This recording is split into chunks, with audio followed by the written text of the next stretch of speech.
Hi guys, welcome back to crack React interview series and इस series का aim है to crack React interviews in one गो।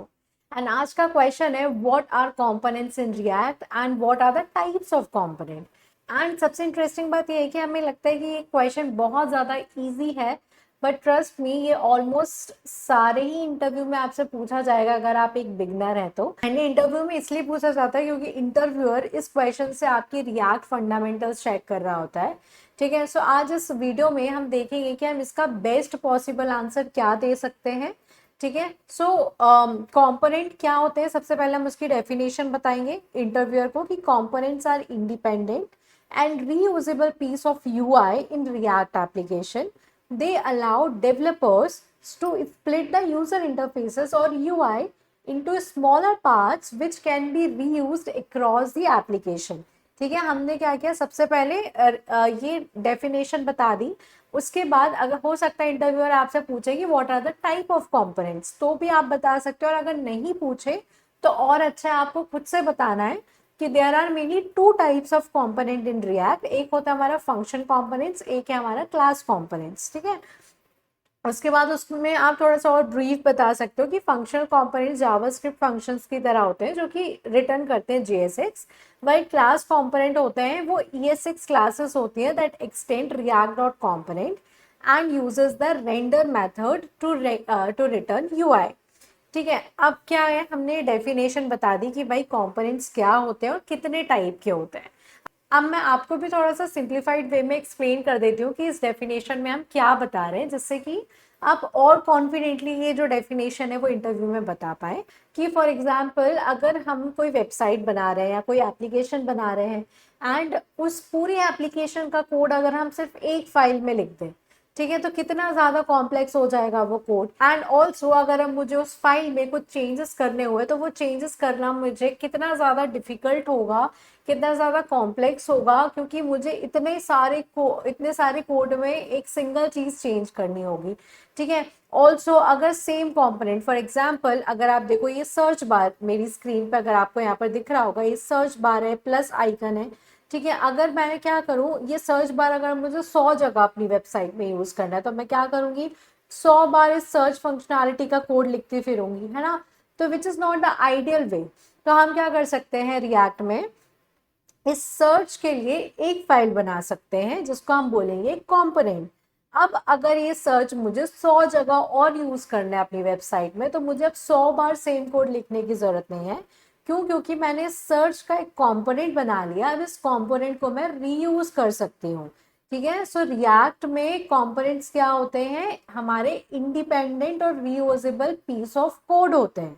ठीक है, reusable piece of code होते हैं जिसको मैं बार बार रीयूज कर सकती हूँ।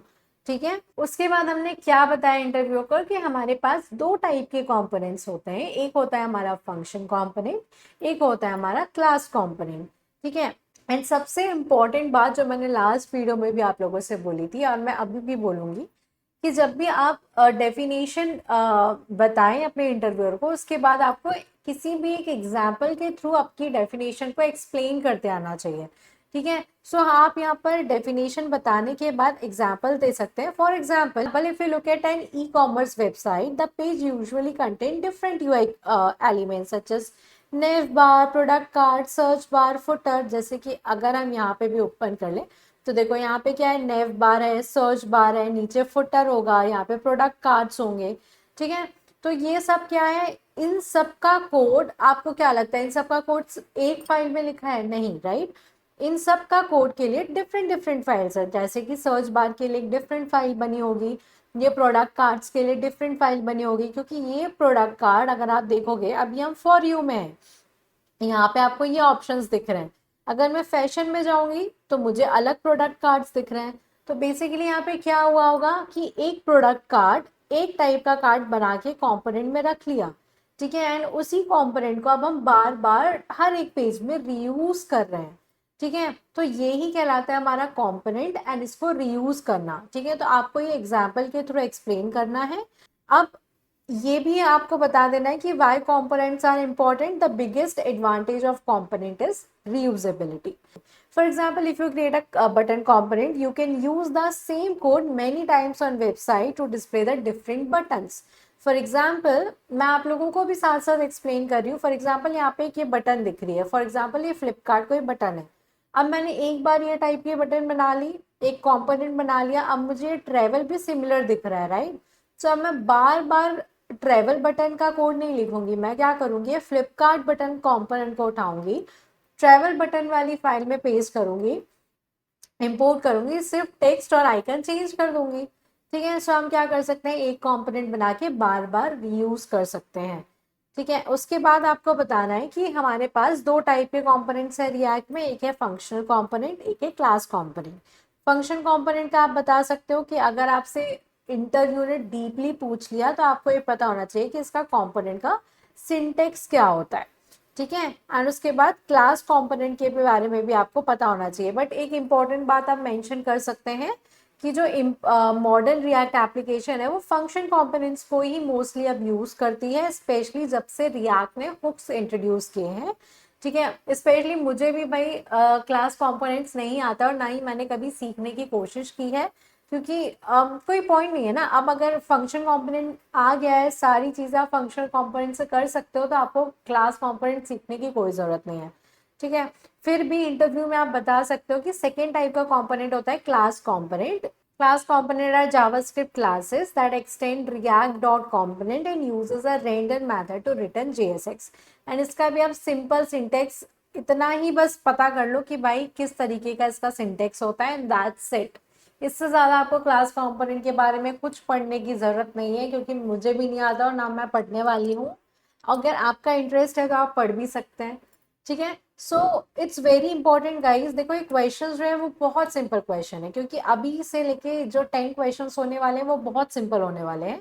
लेकिन मेन मोटिव ये है कि आप उसको किस तरीके से आंसर करते हैं, क्योंकि क्वेश्चंस हमें पता होता है कि इंपॉर्टेंट क्वेश्चंस क्या है, हमें पता भी होता है कि क्या क्वेश्चंस पूछे जा सकते हैं, हम उसका आंसर, बट हमें ये नहीं पता होता है कि हमें किस तरीके से आंसर करना है कि हम सिलेक्ट हो जाए उस इंटरव्यू में. ठीक है. तो आपको कोशिश करनी होती है कि आप जितना ज़्यादा कवर कर सकें, लेकिन simple and to the point answer दे सकें. ठीक है. So I guess that is all for this video guys. मिलते हैं नेक्स्ट वीडियो में. बट बिफोर लिविंग, यदि आप इस चैनल पर नए हैं तो please subscribe to this channel, and also यदि आप इस चैनल से थोड़ा भी कुछ सीख रहे हैं तो please like the video and also comment your genuine feedback. Thank you guys for watching.